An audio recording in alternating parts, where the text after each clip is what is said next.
বুঝতে পারছে না নে ব্যাস ব্যাস না দেখো দেখো দেখো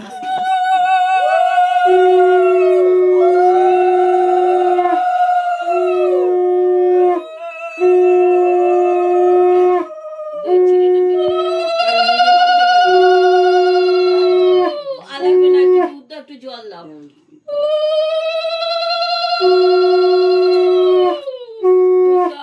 তারপর একটু জল দাও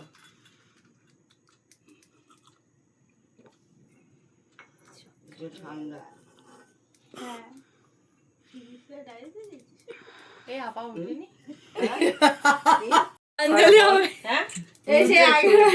সরস্বতী পুজো যারা যারা অঞ্জলি দিতে ইচ্ছুক তারা প্যান্ডেল প্রাঙ্গণে এসে হাজির হন।